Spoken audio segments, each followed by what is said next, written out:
Welcome to Evolved Sun.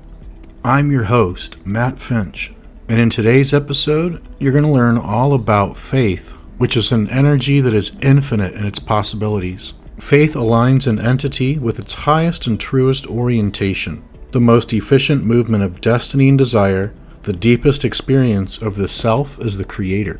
And as I've done with several previous episodes that have to do with the raw material and law of one, for this episode I'll be using the Raw Contact Resource Series, a concept guide, to teach you all about faith. And we're going to go very deep into this subject because not only is it very valuable for third density Earth incarnation, but during these uncertain times with the way things are going, I think all of us could use a big boost of faith.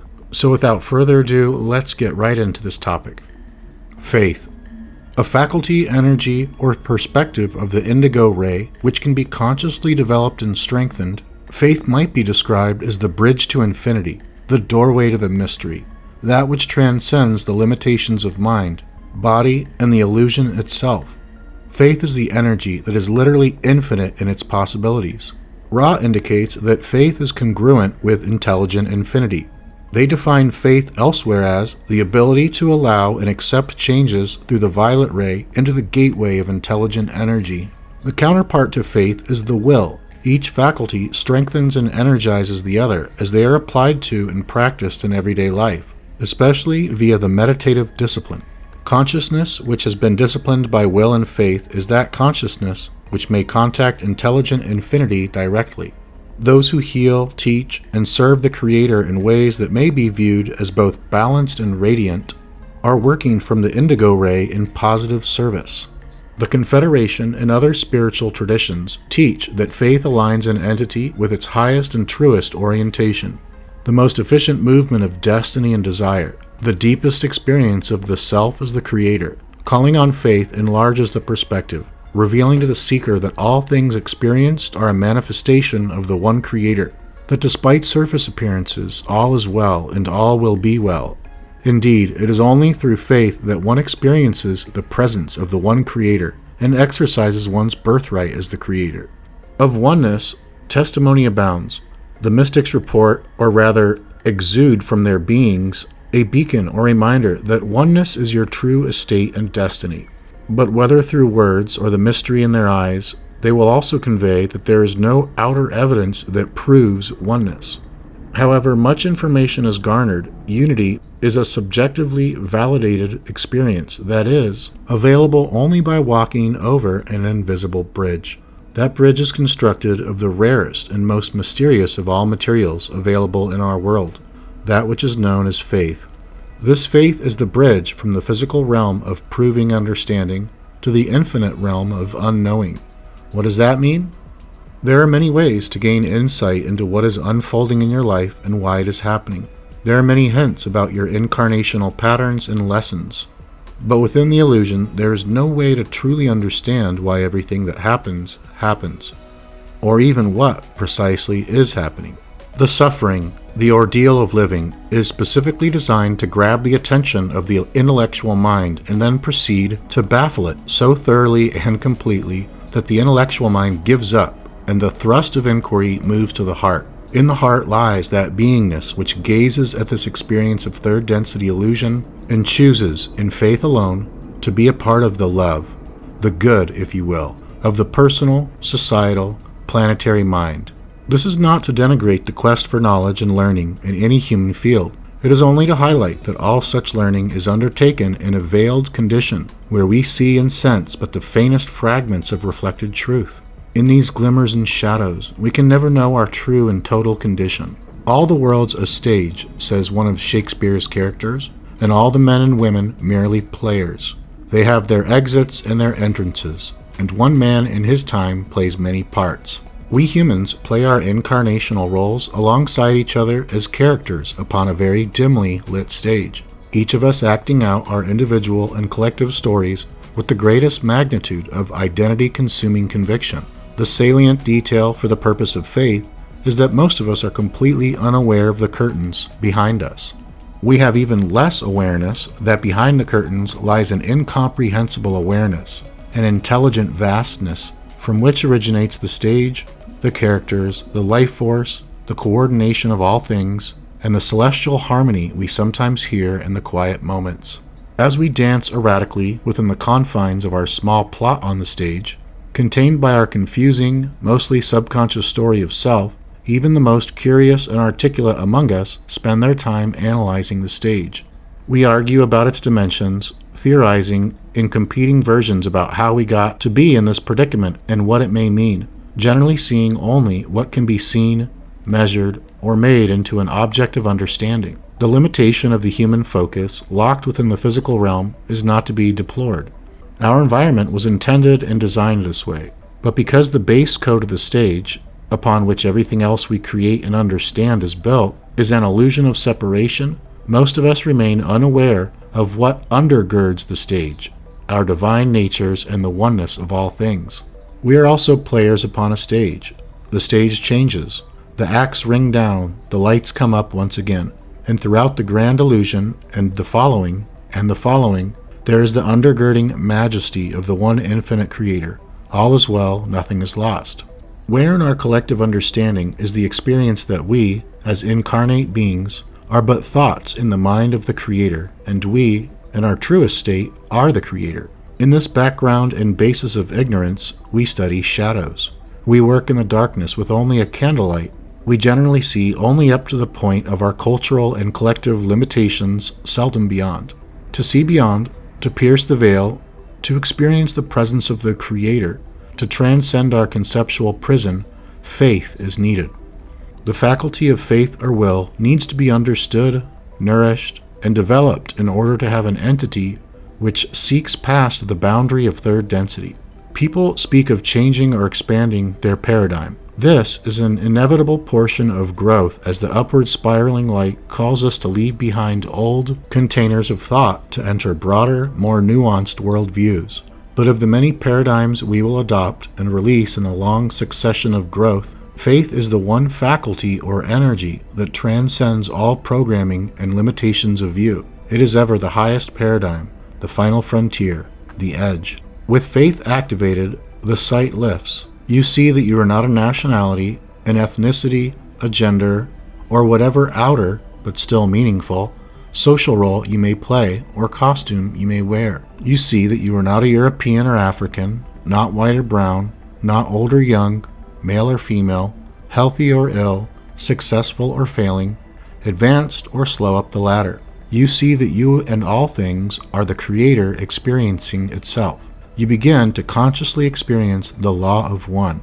Among the greatest of faith's gifts, you see trust that however difficult the moment or the decade may be, you are on course. You are right where you need to be. Indeed, the intelligent, unified creation holds you and unfolds for you in accordance with your free will and your desires.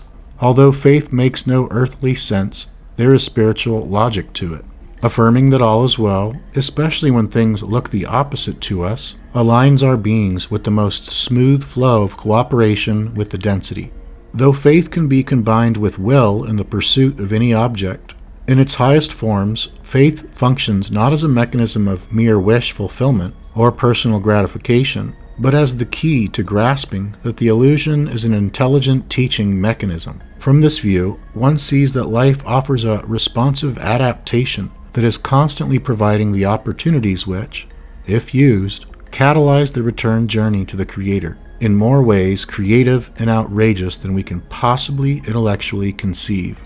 Allow little seeds of faith to grow in your garden of thought. Invoke faith without knowing that it is reasonable to do so. Live as though you had perfect faith, that your destiny will come to you, and all that is for you will simply be attracted to you as it is time for it to appear. Live as though it were true, and notice those subjectively interesting hints and suspicions and suggestions and synchronicities that say to you, yes, you are on the right track. When all analysis suggests that things are terrible, or you are diminished, or the cross of sacrifice cannot be carried, you can leap into midair without outer sign of support and trust that you will be caught. Without seeming ground beneath you, You can walk in the faith and the trust that all is well, even when the real world threatens what you hold most dear, even when the pain is quite real. With faith, you know that you are in an illusion, a simulation, and that there is nothing which ultimately threatens the real you. It only offers catalyst for discovery of the real, unlimited you. If your life seems to be a maze of confusion without exit or solution, if you feel trapped between boulders of impossible circumstance, or if you despair over the inability to answer the question, why? Faith is the clarity, the opening, and the bridge to the eternal present moment. It is a recalibration to pre-incarnational programming and the desired path of evolution. Or, more poetically, faith allows the sails to catch the winds of destiny that blow ever within reach of the self. In this faithful trust, you release the attachment to the separate self, to how you wanted the moment to manifest, and instead, you are with what is with a heart that says, I accept. Aiming toward living a life in faith is nothing more than releasing fear and allowing that which is to be. Consider what effect this profundity of trust can have on your perspective, your energy, and your nervous system. Worry, doubt, fear, paranoia, anxiety, all the neuroses of uncertainty and insecurity either dissipate or are channeled constructively in the clarified energy field of simplicity and trust, which sees that all is one, all is well. Faith opens the knotted circular patterns of thought to allow in the light, thus giving it meaning and purpose to our suffering, and plugging us in to the infinite resource of hope. It uplifts and restores the system to its highest destiny and maximum functioning. When one allows the wings of faith to lift one, there is much love that begins to circulate around in that spaciousness that is made by living in faith.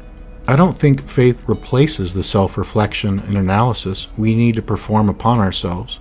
It instead casts out the shadows and misapprehensions and dead ends of that process. All that is needed is a tiny seed, and time spent in silence to nurture that seed, and the willingness to act as if one has faith, for the mere assumption of faith invites the eventual, fully blossomed reality of faith. Though look not to me as an emblem of faith, I forget and act without faith more often than I remember this vital link to infinity. My attention becomes frequently diverted in the labyrinthine machinations of my mind complex. But when I do, I stop for a moment to remember. I rediscover over and over what an inexhaustible, eternal resource faith always is. However far I may seem to have strayed, it is forever there. The failure of faith is a foregone conclusion. It will fail again and again. You will hold yourself accountable again and again, and must go through the pain of your own damnation. Yet always the handle of the door to faith is ready to be turned, but you as a spirit must turn it, and must go through that door into self-forgiveness and awareness of infinite redemption and newness, a resting place for all eternity. It takes very little faith to do very, very much, so you need not attempt to live entirely faithful lives when first you get the idea to live faithfully, but rather see yourself as one whose journey is one of learning, and whose way of learning is that of making the errors, correcting them. For in learning it would not be possible to always be correct, else one would not be learning. One would have nothing to learn. Thus you may gaze at yourself with mercy, for you are learning, and you are a beginner. Reality is the law of one, and in that reality all is whole, complete, and perfect. All is well. All is one. Nothing is lost. There are no mistakes. But what within the self sees that? The intellectual mind doesn't see it, neither do human paradigms. Only faith does. Faith is the only pathway to this understanding. We ask each to know that each is perfect and whole and in total unity with all there is. This is reality. The rest is illusion. The following is a collection of inspirational quotes from Confederation sources about the role of faith in availing oneself of the reality of the Creator. It is not easy to live a life in faith. Indeed, the more intense one's faith becomes, the more central and important, the more it is tested in the fire of experience. For faith is not rigid, it is flexible, adaptable, accepting. It allows people their own paths. It allows people to find a way to eternity. It allows people to be where they are without regrets for them, because of the sure knowledge that one day they will awaken to their true self, to the I am, and they will turn to seek the way, and the truth, and the life that is theirs in eternity. Kuo. We can only ask each to seek in meditation the answers which have been provided for each of you by your greater self, by your very own self as you planned this incarnation, and as you hid various signposts along your various possible journeys. Know that each path contains in whole all that you hope to accomplish. If one tool is removed, then another will take its place. Know that all is well. No turn will cause the seeker to be lost from that which is sought. For the one Creator waits not only at the end of each path, but along each portion of each path. For it is the one who seeks itself within itself. There is none else. Latwi. There are times when it is very helpful by faith alone to realize the most fundamental truth of all relationships, which is love, unconditional, absolute love from one soul in its perfection to another in its perfection. All those things that seem imperfect are part of the illusion of personality and what this instrument would call ego. Beneath each difficulty that tangles two upon the soul level lies a unity, a oneness, a union that is profoundly more the truth of the relationship than any structure of description that contains itself in words rather than in the open heart which knows that it loves, though it knows not, perhaps, how to respond to a certain situation or to a certain moment. Kuo. The essence of faith is a realization that all is well, and that that which is needed is in hand. All that you need is coming to you.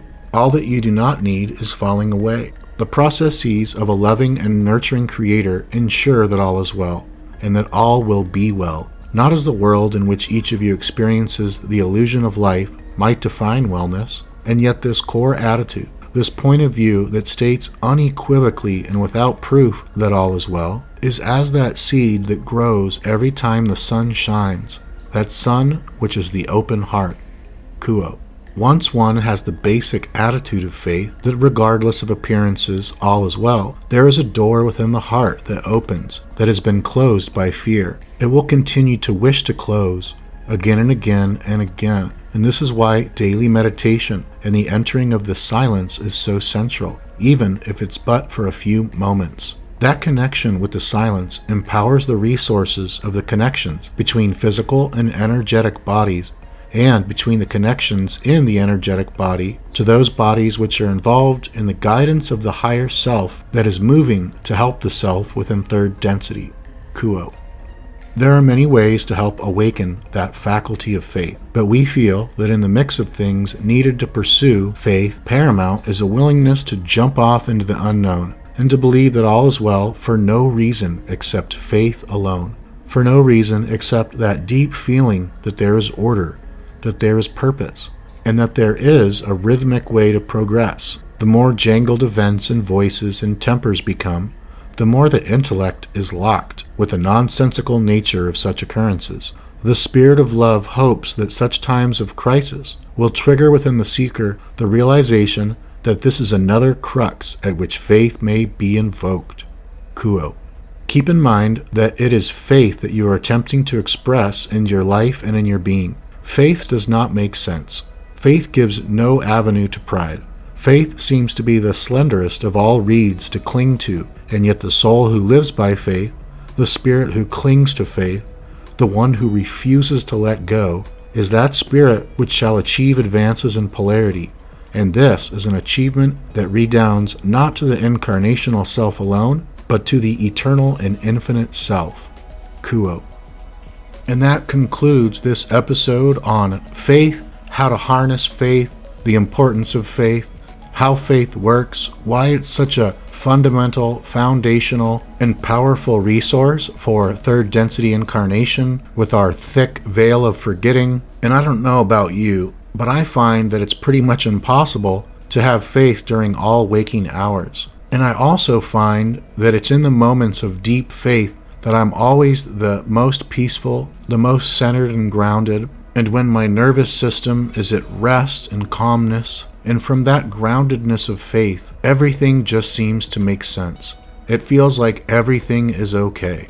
And When I was coming up for a topic for today, after pondering a few different ones and then thinking of the topic of faith, it was that intuition within me, that deep knowing that realized that yes, this was the perfect topic to do for this episode. When I'm not in tune with that inner guidance system, that IGS, my intellect seems to take over, and the intellect is very useful, don't get me wrong, but it seems like that inner guidance system, that intuition, our spirit guides and our higher self and our angelic forces that are helping to protect us, love us, guide us along our incarnational paths, those periods of deep intuition, silence, and faith are states of being that I just live for. And with that being said, thanks so much for listening.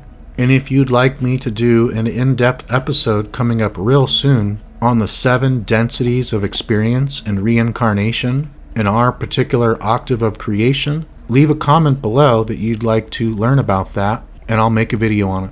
And with that being said, thanks so much for listening. Take good care of yourself, and I'll see you next time.